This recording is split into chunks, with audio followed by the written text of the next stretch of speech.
ಪ್ರಿಯ ವೀಕ್ಷಕರೇ, ನಿಮ್ಮೆಲ್ಲರಿಗೂ ಶುಭ ವಂದನೆಗಳು. ದೈವಾನ್ವೇಷಣೆ ಸತ್ಯವೇದ ಅಧ್ಯಯನ ಕಾರ್ಯಕ್ರಮಕ್ಕೆ ಪ್ರೀತಿಯ ಸುಸ್ವಾಗತ. ದೇವರ ವಾಕ್ಯಗಳು ಜೀವವುಳ್ಳದ್ದು. ಅದು ನಮ್ಮ ಜೀವಿತವನ್ನು ಬೆಳಗಿಸುತ್ತದೆ. ಪಾಪವೆಂಬ ಕತ್ತಲೆಯು ಮುಸುಕಿದಂತೆ ಕಾಯುತ್ತದೆ.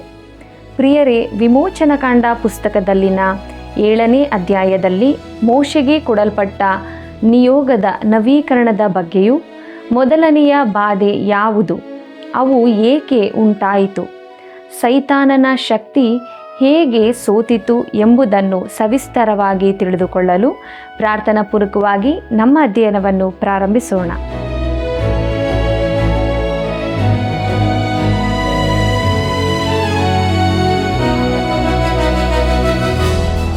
ಅವನು ನನ್ನಲ್ಲಿ ಆಸಕ್ತನಾಗಿರುವುದರಿಂದ ಅವನನ್ನು ರಕ್ಷಿಸುವೆನು. ನನ್ನ ನಾಮವನ್ನು ಅರಿತವನಾಗಿರುವುದರಿಂದ ಅವನನ್ನು ಉದ್ಧರಿಸುವೆನು. ಕೀರ್ತನೆಗಳು 91:14ನೇ ವಚನ. ಆತ್ಮೀಯ ವೀಕ್ಷಕರೇ, ನಿಮ್ಮೆಲ್ಲರಿಗೂ ಹೃದಯಪೂರ್ವಕವಾದ ವಂದನೆಗಳು. ಕಳೆದ ಕಾರ್ಯಕ್ರಮದಲ್ಲಿ ನಾವು ವಿಮೋಚನೆಕಾಂಡ ಪುಸ್ತಕದ 6ನೇ ಅಧ್ಯಾಯದ ಧ್ಯಾನವನ್ನು ಮಾಡಿದೆವು. ದೇವರು ಮೋಶೆಯನ್ನು ಬಲಪಡಿಸಿ ನಾನು ಫರೋಹನಿಗೆ ಏನು ಮಾಡುತ್ತೇನೆ ಎಂಬುದನ್ನು ತಿಳಿಯಪಡಿಸಿದನು ಮತ್ತು ವಾಗ್ದಾನ ಮಾಡಿದ ಕಾನಾನ್ ದೇಶವನ್ನು ಕೊಡುತ್ತೇನೆ ಎಂಬುದನ್ನು ನೆನಪಿಸಿಕೊಂಡು ಅವರನ್ನು ಬಿಡುಗಡೆಗೊಳಿಸುತ್ತೇನೆ ಮತ್ತು ಆಗ ಅವರು ನಾನೇ ಯೆಹೋವನು ಎಂಬುದನ್ನು ತಿಳಿದುಕೊಳ್ಳುವರು ಅಂದನು. ಆದರೆ ಇಸ್ರಾಯೇಲ್ಯರ ಮನಸ್ಸು ಬಹಳವಾಗಿ ಕುಗ್ಗಿ ಹೋಗಿತ್ತು. ಆಗ ಮೋಶೆ ತಿರುಗಿ ದೇವರೊಂದಿಗೆ ಈ ಕಾರ್ಯವು ನನ್ನಿಂದ ಆಗದು ಎಂದು ಹೇಳುವುದನ್ನು ನೋಡಿದ್ದೇವೆ. ಆದರೂ ದೇವರು ಅವನನ್ನು ಬಲಪಡಿಸಿ ತಿರುಗಿ ಐಗುಪ್ತದ ಅರಸನಾದ ಫರೋಹನ ಬಳಿಗೆ ಕಳುಹಿಸಿದನು. ಅಷ್ಟು ಮಾತ್ರವಲ್ಲ, ನಮ್ಮ ಅಧ್ಯಯನದಲ್ಲಿ ಮೋಶೆ ಆರೋನರ ಗೋತ್ರಗಳ ಪ್ರಧಾನ ಪುರುಷರ ಬಗ್ಗೆ ನೋಡಿದೆವು. ಪ್ರಿಯರೇ, ಮೋಶೆಯ ತಂದೆ ತಾಯಿಗಳ ಬಗ್ಗೆ ತಿಳಿದುಕೊಂಡೆವು, ಅವರವರ ಗೋತ್ರದ ಬಗ್ಗೆ ತಿಳಿದುಕೊಂಡಿದ್ದೇವೆ. ಆದರೆ ಮೋಶೆ ತಿರುಗಿ ಈ ಬಿಡುಗಡೆಯ ಕಾರ್ಯ ಮಾಡಲು ನಾನು ಸಮರ್ಥನಲ್ಲ, ಮಾತನಾಡುವುದರಲ್ಲಿ ಜಾಣನಲ್ಲ ಎಂಬ ನೆವಗಳನ್ನು ಹೇಳುತ್ತಾ ಬಂದನು. ಇಸ್ರಾಯೇಲ್ಯರೇ ನನ್ನ ಮಾತನ್ನು ಕೇಳಲಿಲ್ಲ, ಫರೋಹನು ನನ್ನ ಮಾತನ್ನು ಹೇಗೆ ಕೇಳುವನು ಎಂಬುದಾಗಿ ಕೂಡ ದೇವರ ಬಳಿ ಹೇಳಿದ್ದನ್ನು ನಾವು ನೋಡಿದ್ದೇವೆ. ಪ್ರಿಯರೇ, ಈ ಮೂಲಕವಾಗಿ ದೇವರು ನಮಗೆ ಅನೇಕ ಸತ್ಯಗಳನ್ನು ತಿಳಿಸಿದ್ದರಿಂದ ನಾವು ಅದಕ್ಕೆ ವಿಧೇಯರಾಗಬೇಕು ಮತ್ತು ನಮ್ಮ ಬಲಹೀನತೆಯಲ್ಲಿ ದೇವರು ನಮ್ಮನ್ನು ಬಲಪಡಿಸಿ ನಡೆಸುವಾತನಾಗಿದ್ದಾನೆ. ಈ ಸತ್ಯವನ್ನು ಅರಿತುಕೊಂಡ ನಾವು ಇಂದಿನ ಧ್ಯಾನದಲ್ಲಿ ಮುಂದೆ ಸಾಗುವಾಗ ವಿಮೋಚನೆಕಾಂಡ ಪುಸ್ತಕದ 7ನೇ ಅಧ್ಯಾಯದ ಕಡೆಗೆ ನಮ್ಮ ಗಮನವನ್ನು ಹರಿಸೋಣ. ಪ್ರಿಯರೇ, ಇದರ ಮುಖ್ಯ ಪ್ರಸ್ತಾಪ ಮೋಶೆಯ ನೇಮಕದ ಪುನರುಚ್ಚಾರಣೆ ಮುಂದುವರೆದದ್ದು. ಐಗುಪ್ತದ ಮಾಂತ್ರಿಕರು ಮೊದಲನೆಯ ಬಾಧೆ ನೀರು ರಕ್ತವಾದದ್ದು ಎಂಬುದೇ. ಐಗುಪ್ತದ ದೇವತೆಗಳಿಗೂ ಯೆಹೋವನಿಗೂ ಯುದ್ಧವು ಆರಂಭವಾಗಿಲ್ಲ, ಆದರೆ ನಾವು ಅದರ ಕಡೆಗೆ ಬರುತ್ತಿದ್ದೇವೆ. ದೇವರು ಇಸ್ರಾಯೇಲರನ್ನು, ಮೋಶೆ ಆರೋನರನ್ನು, ಫರೋಹನನ್ನು ಈ ಘಟನಾವಳಿಗಳಿಗೆ ಸಿದ್ಧಗೊಳಿಸುತ್ತಿದ್ದಾನೆ. ಪ್ರಿಯರೇ, ಮೋಶೆ ಫರೋಹನೆದು ನಿಲ್ಲುತ್ತಾನೆ, ಆದರೆ ಆರೋನನು ಮಾತನಾಡುತ್ತಾನೆ. ಮೋಶೆಗೆ ಬಾಯಿ ಕಟ್ಟಿತೋ ಇಲ್ಲವೇ ಬೇರೇನಾದರೂ ನೂತನ ತೊಂದರೆಗಳು ಇದ್ದವೋ? ಆದರೆ ಮೋಶೆಯ ಸಮಸ್ಯೆ ಮಾನಸಿಕವಾದದ್ದೆಂದು ನನ್ನ ಅನಿಸಿಕೆ. 40 ವರ್ಷಗಳ ಅರಣ್ಯವಾಸದ ಬಳಿಕ ಅವನು ಭಯದಿಂದ ತುಂಬಿರಬಹುದು. ಆದಾಗ್ಯೂ ಇಸ್ರಾಯೇಲ್ಯರನ್ನು ಬಿಡಿಸುವವನು ತಾನೇ ಹೊರತು ಮೋಶೆಯಲ್ಲ ಎಂಬುದನ್ನು ದೇವರು ಸ್ಪಷ್ಟಪಡಿಸಬೇಕೆಂದಿದ್ದನು. ಪ್ರಿಯರೇ, ನಮ್ಮ ಇಂದಿನ ಸಭೆಗಳಲ್ಲಾಗಲಿ ವೈಯಕ್ತಿಕ ಜೀವಿತಗಳಲ್ಲಾಗಲಿ ದೇವರು ಕಾರ್ಯ ನಡೆಸಲಾಗದ್ದು ಇದೇ ಕಾರಣದಿಂದಾಗಿ. ದೇವರ ಕಾರ್ಯದ ಖ್ಯಾತಿಯನ್ನು ಒಬ್ಬ ವ್ಯಕ್ತಿಯಾಗಲಿ ಒಂದು ಸಂಸ್ಥೆಯಾಗಲಿ ತನ್ನದೆಂದು ಹೇಳಿಕೊಳ್ಳುವುದು ತಪ್ಪು. ನಾವು ಈ ರೀತಿ ವರ್ತಿಸುವಾಗ ಕಾರ್ಯ ನಡೆಸಿದ ದೇವರ ಹಸ್ತವು ಕಂಡುಬರುವುದಿಲ್ಲ. ಪ್ರಿಯರೇ, ದೇವರು ಮಾಂಸ ಶರೀರವನ್ನು ಉಪಯೋಗಿಸಲಾರದ್ದರಿಂದ ಮನುಷ್ಯನನ್ನು ಬದಿಗಿರಿಸಲೇಬೇಕಾಗುತ್ತದೆ. ಪೌಲನ ಮುಖಾಂತರ ದೇವರು ಇದನ್ನೇ ರೋಮಾಪುರದವರೆಗೆ ಬರೆದ ಪತ್ರಿಕೆ 7ನೇ ಅಧ್ಯಾಯ 18ನೇ ವಚನದಲ್ಲಿ ತಿಳಿಸುತ್ತಿದ್ದಾನೆ. ನನ್ನಲ್ಲಿ, ಅಂದರೆ ನನ್ನ ಶರೀರಾಧೀನ ಸ್ವಭಾವದಲ್ಲಿ ಒಳ್ಳೆಯದೇನೂ ವಾಸವಾಗಿಲ್ಲವೆಂದು ನನಗೆ ತಿಳಿದದೆ. ಒಳ್ಳೆಯದನ್ನು ಮಾಡುವುದಕ್ಕೆ ನನಗೇನೋ ಮನಸ್ಸುಂಟು, ಆದರೆ ಅದನ್ನು ಮಾಡುವುದು ನನ್ನಿಂದಾಗದು ಎಂಬುದೇ. ಪ್ರಿಯರೇ, ನಮ್ಮಲ್ಲಿರುವ ಒಳ್ಳೆಯತನವೂ ಇಲ್ಲವೆಂಬುದನ್ನು ನಂಬಲು ಅನೇಕರಿಗೆ ಕಷ್ಟವಾಗುತ್ತದೆ. ಯಾಕಂದರೆ ಅನೇಕ ತುರ್ತು ಸಂದರ್ಭಗಳಲ್ಲಿ ಅವರು ಸ್ವಂತ ಸಾಮರ್ಥ್ಯದ ಮೇಲೆ ಆತುಕೊಳ್ಳುತ್ತಾರೆ. ಆದರೆ ದೇವರಿಗೆ ನಮ್ಮ ಶರೀರ ಭಾವ ಬೇಕಿಲ್ಲ. ಆತನು ಅದನ್ನು ಉಪಯೋಗಿಸಲಾರನು, ಉಪಯೋಗಿಸುವುದೂ ಇಲ್ಲ. ದೇವರು ಅದನ್ನು ಬದಿಗಿರಿಸುತ್ತಾನೆ. ಇಲ್ಲಿಯೂ ಆರೋನನು ಮೋಶೆಯ ಪರವಾಗಿ ಮಾತನಾಡುತ್ತಾನೆ. ಮುಂದಕ್ಕೆ ನಾವು ಮೋಶೆಯ ನಿಯೋಗದ ನವೀಕರಣದ ಮುಂದುವರಿಕೆ ಎಂಬ ವಿಚಾರವನ್ನು ನೋಡೋಣ. ವಿಮೋಚನೆಕಾಂಡ ಪುಸ್ತಕ 7ನೇ ಅಧ್ಯಾಯ 1ನೇ ವಚನವನ್ನು ಗಮನಿಸಿರಿ. ಆಗ ಯೆಹೋವನು ಮೋಶೆಗೆ ಇಂತೆಂದನು, ನಿನ್ನನ್ನು ಫರೋಹನಿಗೆ ದೇವರ ಸ್ಥಾನದಲ್ಲಿ ನೇಮಿಸಿದ್ದೇನೆ. ನೋಡು, ನಿನ್ನ ಅಣ್ಣನಾದ ಆರೋನನು ನಿನಗೋಸ್ಕರ ಪ್ರವಾದಿಯಾಗಿರುವನು ಎಂಬುದೇ. ಪ್ರಿಯರೇ, ಪ್ರವಾದಿ ಹೆಸರಿನ ಅರ್ಥ ಇಲ್ಲಿ ಬಹು ಸುಂದರವಾಗಿ ತಿಳಿಸಲ್ಪಟ್ಟಿದೆ. ಮೋಶೆ ಫರೋಹನಿಗೆ ದೇವರಾಗಿರುವನು. ಆರೋನನು ಮೋಶೆಯ ಪರವಾಗಿ ಮಾತನಾಡುವವನಾದನು. ಆರೋನನು ಒಬ್ಬ ಪ್ರವಾದಿಯಾಗಿರುತ್ತಾನೆ. ಪ್ರವಾದಿ ಎಂದರೆ ದೇವರ ಪರವಾಗಿ ಮಾತನಾಡುವವನು, ದೇವರಿಂದ ಜನರಿಗೆ ಸಂದೇಶ ತರುವವನು. ಪ್ರವಾದಿಯ ಕೆಲಸ ಯಾಜಕನ ಕೆಲಸಕ್ಕೆ ವಿರುದ್ಧವಾಗಿದೆ. ಪ್ರವಾದಿ ದೇವರ ಕಡೆಯಿಂದ ಬರುತ್ತಾನೆ, ಜನರ ಬಳಿಗೆ ಹೋಗುತ್ತಾನೆ. ಆದರೆ ಯಾಜಕನು ದೇವರೆದುರಿಗೆ ಜನರ ಪ್ರತಿನಿಧಿಯಾಗಿರುತ್ತಾನೆ. ಆರೋನನು ಜನರ ಮುಂದೆ ಮೋಶೆಯನ್ನು ಪ್ರತಿನಿಧಿಸಬೇಕು ಮತ್ತು ಮೋಶೆಯು ಜನರ ಮತ್ತು ಫರೋಹನ ಮುಂದೆ ದೇವರನ್ನು ಪ್ರತಿನಿಧಿಸಬೇಕು. ಮುಂದಕ್ಕೆ ನೋಡೋಣ. ವಿಮೋಚನೆಕಾಂಡ ಪುಸ್ತಕ 7ನೇ ಅಧ್ಯಾಯ 2 ಮತ್ತು 3ನೇ ವಚನವನ್ನು. ನಾನು ನಿನಗೆ ಆಜ್ಞಾಪಿಸುವುದನ್ನೆಲ್ಲ ನೀನು ಹೇಳಬೇಕು. ಇಸ್ರಾಯೇಲ್ಯರು ದೇಶದಿಂದ ಹೊರಟು ಹೋಗುವುದಕ್ಕೆ ಅಪ್ಪಣೆ ಕೊಡಬೇಕೆಂಬುದಾಗಿ ನಿನ್ನ ಅಣ್ಣನಾದ ಆರೋನನೇ ಫರೋಹನ ಮುಂದೆ ಮಾತಾಡಬೇಕು. ಆದರೂ ನಾನು ಫರೋಹನ ಮನಸ್ಸಿನಲ್ಲಿ ಹಠವನ್ನು ಹುಟ್ಟಿಸಿ ಐಗುಪ್ತ ದೇಶದಲ್ಲಿ ಅನೇಕ ಸೂಚಕ ಕಾರ್ಯಗಳನ್ನು, ಅದ್ಭುತ ಕಾರ್ಯಗಳನ್ನು ನಡೆಸಿ ನನ್ನ ಶಕ್ತಿಯನ್ನು ತೋರಿಸುವೆನು ಎಂಬುದಾಗಿ. ಪ್ರಿಯ ವೀಕ್ಷಕರೇ, ಫರೋಹನ ಹೃದಯವನ್ನು ಕಠಿಣಗೊಳಿಸುವುದು ಎಂದರೆ ಏನು? ದೇವರು ಫರೋಹನ ಹೃದಯವನ್ನು ಕಠಿಣಗೊಳಿಸಿದನೇ? ಹೌದು. ಆದರೆ ಈ ರೀತಿಯಲ್ಲಿ ಫರೋಹನು ಮೃದು ಹೃದಯದವನಾಗಿದ್ದು ದೇವರ ಕಡೆಗೆ ತಿರುಗಲು ಬಯಸಿದವನಾಗಿದ್ದರೆ ಮತ್ತು ಮೋಶೆಯ ಸಂಗಡ ಇಸ್ರಾಯೇಲರಿಗೆ ಏನನ್ನಾದರೂ ಮಾಡಲು ಬಯಸಿ ಅವರನ್ನು ಬಿಡುಗಡೆ ಮಾಡಲು ಸಂತೋಷಪಟ್ಟಿದ್ದರೆ ಈ ಫರೋಹನ ಹೃದಯವನ್ನು ದೇವರು ಕಠಿಣಪಡಿಸುವುದು ತಪ್ಪಾಗುತ್ತದೆ.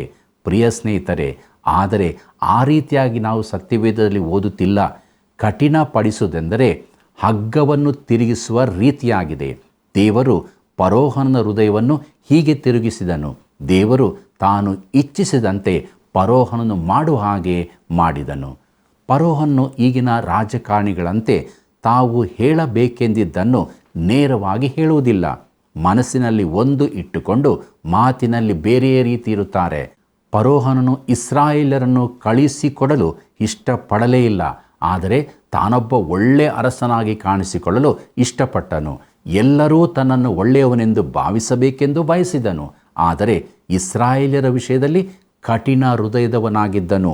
ದೇವರು ಫರೋಹನನ್ನು ಹಿಡಿದು ಅವನು ತಾನು ಏನಾಗಿದ್ದೇನೆಂದು ಒಪ್ಪಿಕೊಳ್ಳುವಂತೆ ಮಾಡುತ್ತಾನೆ. ಈ ರೀತಿಯ ಅನೇಕ ಜನರಿರುತ್ತಾರೆ ಪ್ರಿಯರೇ. ಲಾಸ್ ಏಂಜಲೀಸ್ನ ಗುತ್ತಿಗೆದಾರನೊಬ್ಬ ಒಮ್ಮೆ ಹೀಗೆ ಹೇಳಿದನು, ಕೆಲವು ಪುರುಷರು ತಾವು ಈಗಾಗಲೇ ಒಪ್ಪಿಕೊಂಡಿರುವುದನ್ನು ಮಾಡುವ ಮೊದಲು ಅವರನ್ನು ನ್ಯಾಯಾಲಯಕ್ಕೆ ಕರೆದೊಯ್ಯಬೇಕಾಗುತ್ತದೆ. ಕಾನೂನು ಅವನ ಹಿಂದೆ ಬರುವವರೆಗೆ ಅವನು ತನ್ನ ಬಾಧ್ಯತೆಗಳನ್ನು ಪೂರೈಸುವುದಿಲ್ಲ ಎಂದು. ದೇವರು ಫರೋಹನಿಗೆ ಅದನ್ನೇ ಮಾಡುತ್ತಿದ್ದಾನೆ. ದೇವರು ಫರೋಹನನ್ನು ನ್ಯಾಯಾಲಯಕ್ಕೆ ಕರೆತಂದು, ನೀನು ನಿಜವಾಗಿಯೂ ನಿನ್ನ ಹೃದಯದಲ್ಲಿರುವ ವಿಷಯವನ್ನು ಬಹಿರಂಗಪಡಿಸಲಿದ್ದಿ. ನೀನು ಒಂದು ವಿಷಯವನ್ನು ಹೇಳಲು ಬಯಸಿ ಬೇರೊಂದನ್ನು ಮಾಡಲು ಸಾಧ್ಯವಿಲ್ಲ ಎಂದು ಹೇಳುತ್ತಾನೆ. ದೇವರು ಈ ನಿರ್ದಿಷ್ಟ ವಿಷಯದಲ್ಲಿ ರಾಜನ ಕೈಯನ್ನು ಒತ್ತಾಯಿಸಲಿದ್ದಾನೆ. ಅಂದ ಹಾಗೆ ಒಂದು ದಿನ ತನ್ನ ಸನ್ನಿಧಿಗೆ ಬರುವ ಪ್ರತಿಯೊಬ್ಬ ವ್ಯಕ್ತಿಯೊಂದಿಗೆ ದೇವರು ನಿಖರವಾಗಿ ಏನು ಮಾಡಲಿದ್ದಾನೆ? ಆಗ ನಾವು ನಿಜವಾಗಿಯೂ ಇರುವಂತೆಯೇ ಕಾಣುತ್ತೇವೆ. ಇನ್ನು ಮುಂದೆ ಯಾವುದೇ ಮರೆಮಾಚುವಿಕೆ ಇರುವುದಿಲ್ಲ. ಪ್ರಿಯರೇ, ಇದು ನಮ್ಮಲ್ಲಿ ಕೆಲವರಿಗೆ ಭಯಾನಕ ವಿಷಯ ಅಲ್ಲವೇ? ಮುಂದಕ್ಕೆ ನೋಡೋಣ. ವಿಮೋಚನೆಕಾಂಡ ಪುಸ್ತಕ 7ನೇ ಅಧ್ಯಾಯ 4 ಮತ್ತು 5ನೇ ವಚನವನ್ನು. ಫರೋಹನು ನಿಮ್ಮ ಮಾತನ್ನು ಕೇಳುವುದಿಲ್ಲ. ಆಗ ನಾನು ಐಗುಪ್ತ ದೇಶದವರನ್ನು ಬಾಧಿಸಿ ಅವರಿಗೆ ಮಹಾಶಿಕ್ಷೆಗಳನ್ನು ವಿಧಿಸಿ ನನ್ನ ಜನರಾಗಿರುವ ಇಸ್ರಾಯೇಲ್ಯರ ಸೈನ್ಯವನ್ನೆಲ್ಲ ಐಗುಪ್ತ ದೇಶದಿಂದ ಹೊರತರುವೆನು. ನಾನು ಐಗುಪ್ತರಿಗೆ ವಿರೋಧವಾಗಿ ಕೈಚಾಚಿ ಅವರ ಮಧ್ಯದಿಂದ ಇಸ್ರಾಯೇಲರನ್ನು ಹೊರತಂದಾಗ ನಾನು ಯೆಹೋವನೆಂಬುದನ್ನು ಐಗುಪ್ತರು ತಿಳಿದುಕೊಳ್ಳುವರು ಅಂದನು ಎಂಬುದೇ. ಅಂದರೆ ಫರೋಹನ ನಿಜಸ್ಥಿತಿ ಬಯಲಾಗುತ್ತದೆ ಮತ್ತು ಇಸ್ರಾಯೇಲ್ಯರ ದೇವರು ಯಾರೆಂದು ಕೂಡ ತಿಳಿದು ಬರುತ್ತದೆ. ಇದು ಐಗುಪ್ತರಿಗೆ ತಿಳಿದು ಬರುತ್ತದೆ, ಇಸ್ರಾಯೇಲ್ಯರು ಒಪ್ಪಿಕೊಳ್ಳುತ್ತಾರೆ. ಆಗ ಆರೋನ ಮೋಶೆಯರು ನಿಜವೆಂದು ಕಂಡುಬರುತ್ತಾರೆ. ಮುಂದಕ್ಕೆ ನೋಡಿರಿ, ವಿಮೋಚನೆ ಕಾಂಡ ಪುಸ್ತಕ 7ನೇ ಅಧ್ಯಾಯ 6 ಮತ್ತು 7ನೇ ವಚನವನ್ನು. ಯೆಹೋವನ ಆಜ್ಞೆಯಂತೆ ಮೋಶೆ ಆರೋನರು ಮಾಡಿದರು. ಅವರು ಫರೋಹನ ಹತ್ತಿರ ಮಾತಾಡಿದ ಕಾಲದಲ್ಲಿ ಮೋಶೆ 80 ವರ್ಷದವನು, ಆರೋನನು 83 ವರ್ಷದವನು ಆಗಿದ್ದರು. ಪ್ರಿಯರೇ, ಆರೋನನು ಮೋಶೆಗಿಂತ 3 ವರ್ಷ ದೊಡ್ಡವನು. ಮುಂದಕ್ಕೆ ನೋಡೋಣ, ವಿಮೋಚನೆ ಕಾಂಡ ಪುಸ್ತಕ 7ನೇ ಅಧ್ಯಾಯ 8 ಮತ್ತು 9ನೇ ವಚನಗಳನ್ನು. ಯೆಹೋವನು ಮೋಶೆ ಆರೋನರ ಸಂಗಡ ಮಾತಾಡಿ, ಫರೋಹನನು ನಿಮಗೆ ನಾನು ನಿಮ್ಮ ಮಾತನ್ನು ನಂಬುವಂತೆ ನೀವು ಮಹತ್ಕಾರ್ಯವನ್ನು ನನ್ನ ಮುಂದೆ ಮಾಡಬೇಕೆಂದು ಹೇಳಿದರೆ, ಮೋಶೆಯು ಆರೋನನಿಗೆ ನಿನ್ನ ಕೈಯಲ್ಲಿರುವ ಕೋಲನ್ನು ಫರೋಹನನ ಮುಂದೆ ನೆಲದಲ್ಲಿ ಬಿಸಾಡು ಎಂದು ಹೇಳಬೇಕು, ಅದು ಸರ್ಪವಾಗುವುದು ಎಂದು ಆಜ್ಞಾಪಿಸಿದನು ಎಂಬುದೇ. ಪ್ರಿಯರೇ, ಫರೋಹನು ಒಂದು ವೇಳೆ ಮೋಶೆ ಆರೋನರನ್ನು ನಿಮ್ಮಲ್ಲಿ ಪುರಾವೆಗಳೇನಿದೆ ಎಂದು ಕೇಳಿಯಾನು. ನೀವು ನನ್ನೆದುರಿಗೆ ಬಂದು ಈ ದೊಡ್ಡ ಕಾರ್ಯವನ್ನು ಕೇಳಿಕೊಳ್ಳುತ್ತಿದ್ದೀರಲ್ಲ, ಇದಕ್ಕೆ ನಿಮಗಿರುವ ಅಧಿಕಾರವನ್ನು ತೋರಿಸಿರಿ ಎಂದು ಕೇಳಿದರೆ ಆರೋನನ ಕೋಲು ಅದಕ್ಕೆ ಪುರಾವೆಯಾಗಿತ್ತು. ಮುಂದಕ್ಕೆ ನಾವು ಐಗುಪ್ತದ ಮಾಂತ್ರಿಕರು ಎಂಬ ವಿಚಾರವನ್ನು ನೋಡೋಣ. ವಿಮೋಚನೆ ಕಾಂಡ ಪುಸ್ತಕ 7ನೇ ಅಧ್ಯಾಯ 10ನೇ ವಚನವನ್ನು ಗಮನಿಸಿರಿ. ಮೋಶೆ ಆರೋನರು ಫರೋಹನನ ಬಳಿಗೆ ಹೋಗಿ ಯೆಹೋವನು ತಮಗೆ ಆಜ್ಞಾಪಿಸಿದಂತೆಯೇ ಮಾಡಿದರು.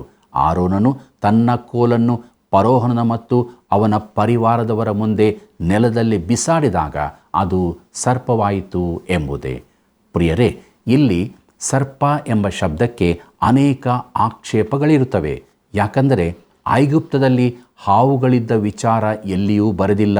ಇಲ್ಲಿ ನಿಜವಾಗಿ ಉಪಯೋಗಿಸಿದ ಶಬ್ದ ಮೊಸಳೆ ಎಂಬುದಾಗಿತ್ತು.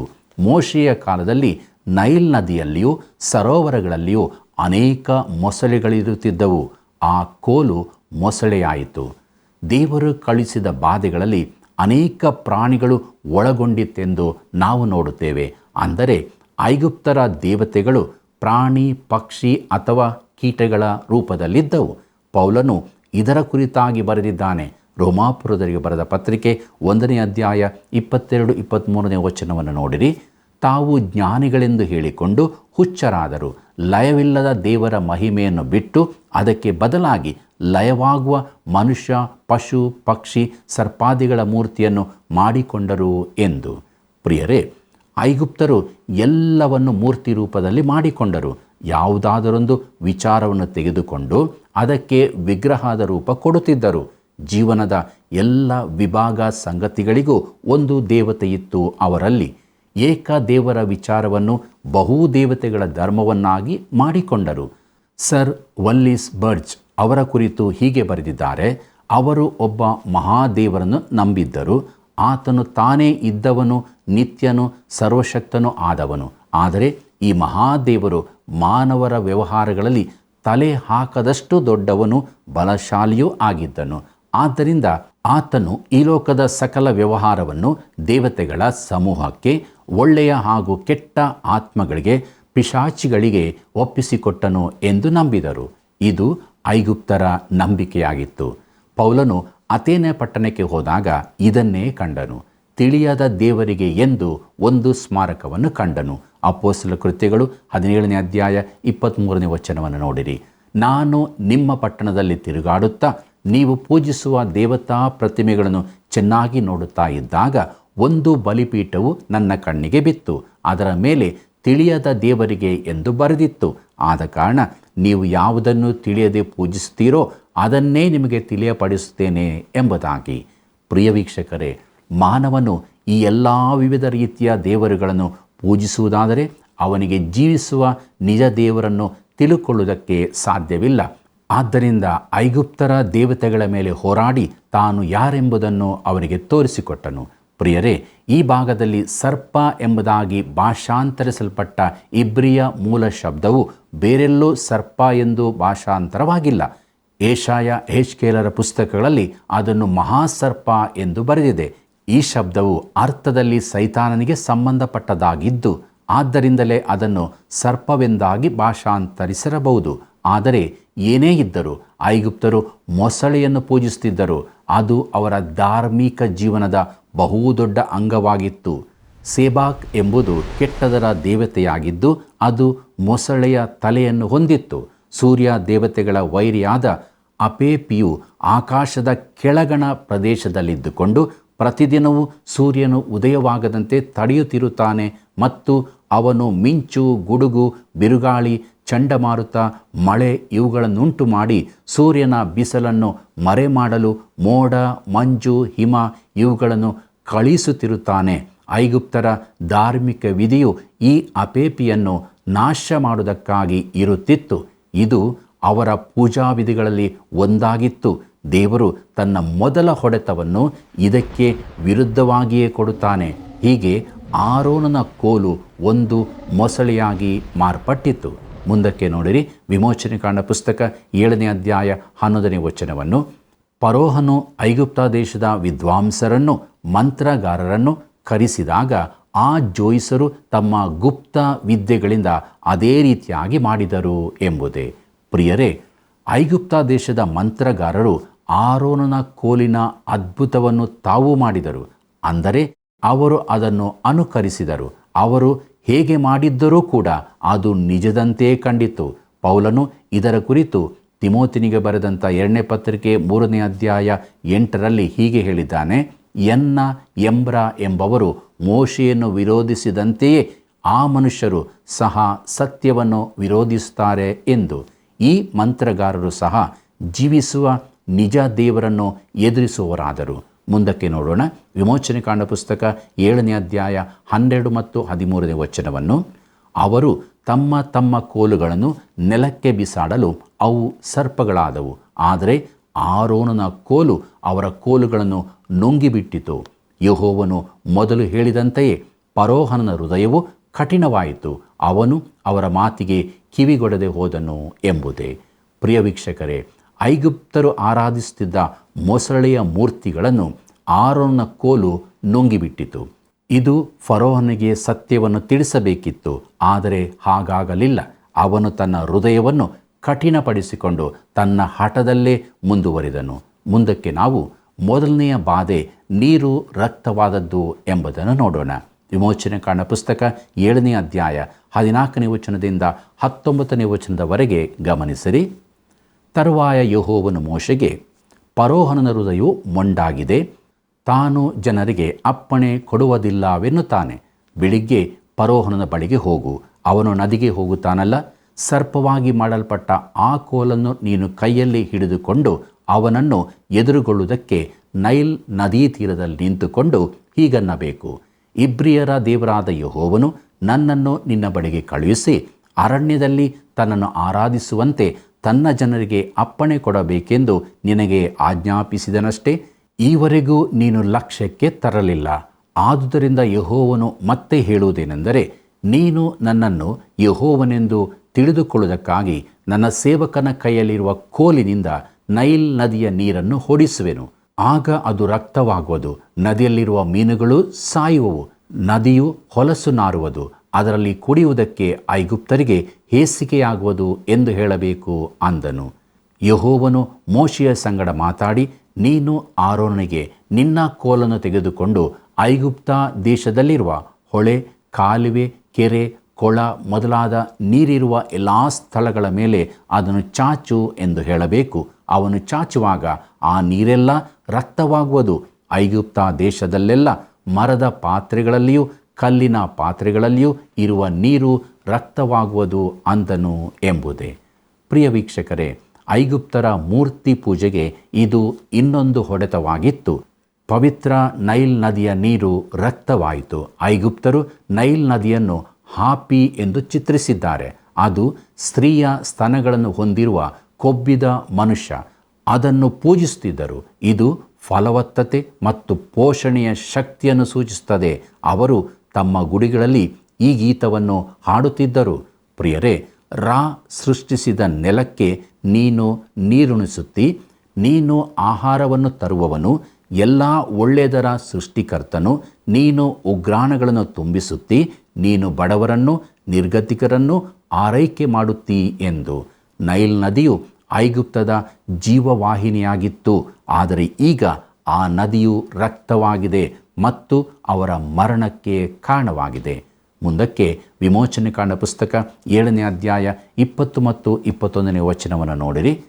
ಮೋಶೆ ಆರೋನರು ಯೆಹೋವನು ತಮಗೆ ಆಜ್ಞಾಪಿಸಿದಂತೆಯೇ ಮಾಡಿದರು. ಆರೋನನು ಫರೋಹನ ಮತ್ತು ಅವನ ಪರಿವಾರದ ಮುಂದೆ ಕೋಲನ್ನು ಎತ್ತಿ ನದಿಯಲ್ಲಿರುವ ನೀರನ್ನು ಹೊಡೆಯಲು ಅದೆಲ್ಲ ರಕ್ತವಾಯಿತು. ಅದರಲ್ಲಿದ್ದ ಮೀನುಗಳು ಸತ್ತು ಹೋದವು. ನದಿಯು ಹೊಲಸು ನಾರಿದ್ದರಿಂದ ಐಗುಪ್ತರು ಅದರಲ್ಲಿ ಕುಡಿಯಲಾರದೆ ಹೋದರು. ಐಗುಪ್ತದಲ್ಲೆಲ್ಲ ರಕ್ತವೇ ಆಗಿತ್ತು ಎಂಬುದೇ. ಪ್ರಿಯರೇ, ಐಗುಪ್ತಕ್ಕೆ ಆಶೀರ್ವಾದಪ್ರದವಾದದ್ದು ಈಗ ಶಾಪಕ್ಕೆ ಕಾರಣವಾಗಿದೆ. ಇದು ದೇವರ ಶಿಕ್ಷೆಯಾಗಿದೆ. ಮುಂದಕ್ಕೆ ವಿಮೋಚನೆಕಾಂಡ ಪುಸ್ತಕ 7ನೇ ಅಧ್ಯಾಯ 22ನೇ ವಚನದಿಂದ 25ನೇ ವಚನದವರೆಗೆ ನೋಡಿರಿ.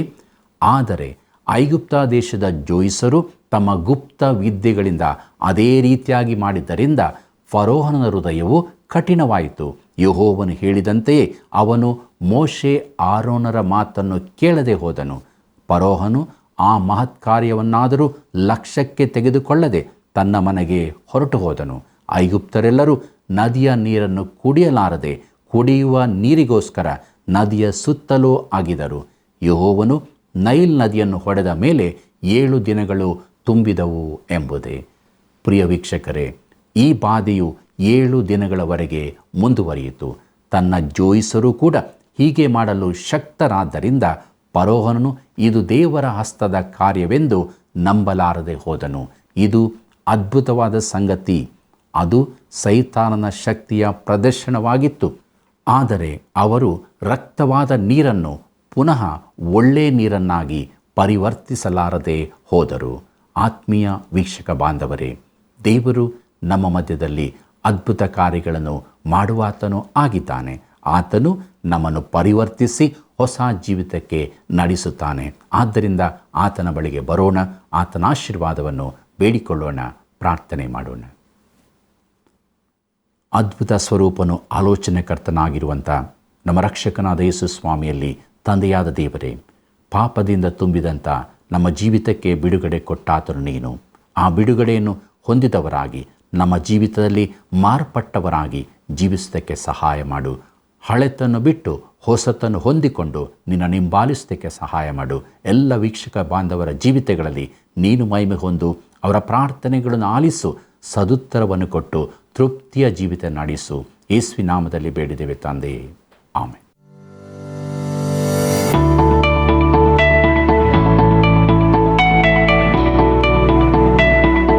ಇಂದಿನ ಅಧ್ಯಯನಕ್ಕೆ ಒಂದು ಪ್ರಶ್ನೆ. ನಿನ್ನನ್ನು ಫರೋಹನಿಗೆ ದೇವರ ಸ್ಥಾನದಲ್ಲಿ ನೇಮಿಸಿದ್ದೇನೆ ಎಂದು ಯಾರನ್ನು ಕುರಿತು ದೇವರು ಹೇಳಿದನು? ನಿನ್ನನ್ನು ಫರೋಹನಿಗೆ ದೇವರ ಸ್ಥಾನದಲ್ಲಿ ನೇಮಿಸಿದ್ದೇನೆ ಎಂದು ಯಾರನ್ನು ಕುರಿತು ದೇವರು ಹೇಳಿದನು? ಉತ್ತರ: ಆರೋನನನ್ನು, ಮೋಶೆಯನ್ನು, ಯೋಸೇಫನನ್ನು. ಸರಿಯಾದ ಉತ್ತರವನ್ನು ಆಯ್ಕೆ ಮಾಡಿ ಈಗ ಹೇಳುವ ವಾಟ್ಸಪ್ ಸಂಖ್ಯೆಗೆ ಕಳುಹಿಸಿರಿ. 7618737772.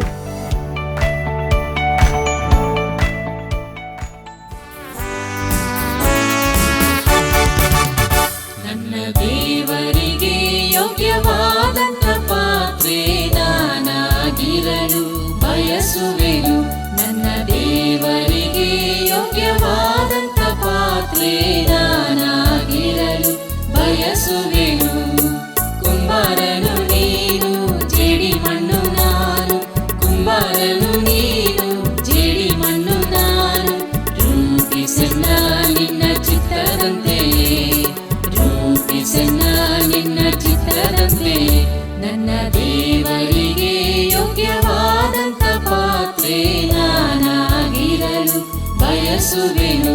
ನನ್ನ ದೇವರಿಗೆ ಯೋಗ್ಯವಾದಂಥ ಪಾತ್ರೆ ನಾನಾಗಿರಲು ಬಯಸುವೆನು. Hallelujah hosanna hosanna hallelujah hallelujah hosanna hosanna hallelujah.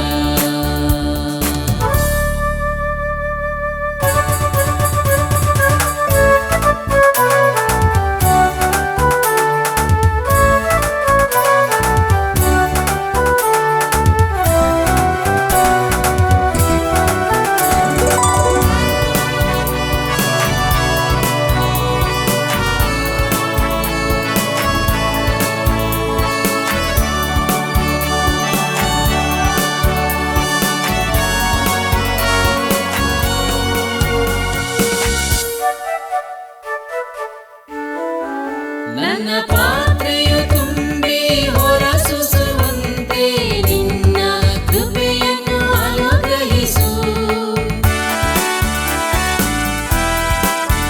ನನ್ನ ಪಾತ್ರೆಯು ತುಂಬಿ ಹೊರಸೂಸುವಂತೆ ನಿನ್ನ ಕೃಪೆಯನ್ನು ಅನುಗ್ರಹಿಸು.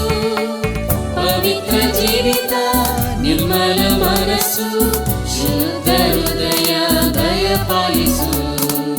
ಪವಿತ್ರ ಜೀವಿತ ನಿರ್ಮಲ ಮನಸ್ಸು ಶುದ್ಧ ಹೃದಯ ದಯಪಾಲಿಸು. ನನ್ನ ದೇವರಿಗೆ ಯೋಗ್ಯವಾದಂಥ ಪಾತ್ರೆ ನಾನಾಗಿರಲು ಬಯಸುವೆನು. ನನ್ನ ದೇವರಿಗೆ ಯೋಗ್ಯವಾದಂಥ ಪಾತ್ರೆ ನಾನಾಗಿರಲು ಬಯಸುವೆನು. Hallelujah hosanna hosanna hallelujah hallelujah hosanna hosanna hallelujah.